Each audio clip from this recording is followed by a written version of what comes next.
भीषण गर्मी के इस मौसम में जैसे ही हम चिलचिलाती धूप से अपने घर या दफ्तर में कदम रखते हैं, हमारा हाथ सबसे पहले एसी के रिमोट की तरफ जाता है। ठंडी हवा के झोंके मिलते ही हमें जो सुकून मिलता है, उसकी तुलना किसी और चीज से नहीं की जा सकती। आज के दौर में एयर कंडीशनर यानी एसी हमारी जिंदगी का एक ऐसा हिस्सा बन चुका है जिसके बिना गर्मियों में रहने की कल्पना करना भी मुश्किल है। भारत में एसी का बाजार इतनी तेजी से बढ़ रहा है कि पिछले एक साल में ही करीब 1.25 करोड़ से ज्यादा नए एसी खरीदे गए हैं। लेकिन क्या आपने कभी सोचा है कि जिस एसी को हम अपने आराम और सुकून के लिए दीवारों पर टांगते हैं, वही एसी कब एक टाइम बम बनकर फट सकता है।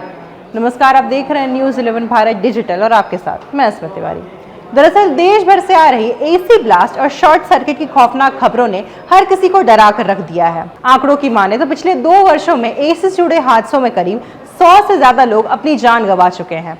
हाल ही में लखनऊ के अलीगंज में एक कोचिंग सेंटर की एसी डक्ट में लगी भीषण आग ने 15 मासूमों की जान ले ली। इससे पहले दिल्ली के विवेक विहार, हौज खास और फरीदाबाद में भी ऐसे ही दिल दहला देने वाले हादसा सामने आ चुके हैं। दमकल विभाग के मुताबिक गर्मियों के दिनों में शहरों में लगने वाली 60 से 70% आग की वजह एसी में खराबी या शॉर्ट सर्किट ही होती है। दिल्ली फायर सर्विसेज को तो सिर्फ जून के महीने में रोज 3 से 5 कॉल्स एसी में स्पार्किंग और आग लगने की मिलती है। अब सवाल उठता है कि आखिर चलते चलते एसी आग का गोला क्यों बन जाता है।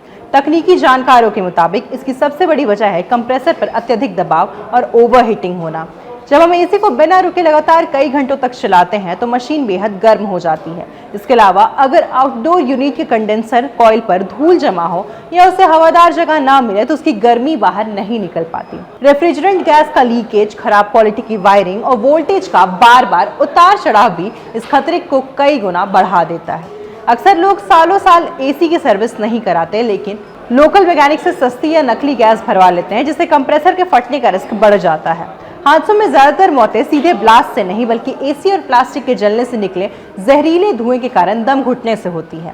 इस जानलेवा खतरे से बचने के लिए हमें कुछ बेहद जरूरी सावधानियां बरतनी चाहिए, जैसे कि सबसे पहले हर सीजन की शुरुआत में अधिकृत सर्विस सेंटर से ही एसी की मुकम्मल सर्विस जरूर करवाएं। एसी को लगातार 7 से 8 घंटे से ज्यादा ना चलाएं, बीच बीच में उसे बंद करके थोड़ा आराम दें। अपने घरों में अच्छी क्वालिटी का स्टेबलाइजर और सही क्षमता की एमसीबी जरूर लगवाएं ताकि शॉर्ट सर्किट होते ही पावर कट जाए। आउटडोर यूनिट को हमेशा किसी खुली और हवादार जगह पर ही इंस्टॉल करें। अगर कभी भी एसी से कुछ जलने की बदबू आए, अजीब आवाज सुनाई दे या स्पार्किंग दिखे तो उसे तुरंत बंद कर दें। सजगता और सही मेंटेनेंस ही हमें और हमारे परिवार को सुरक्षित रख सकती है।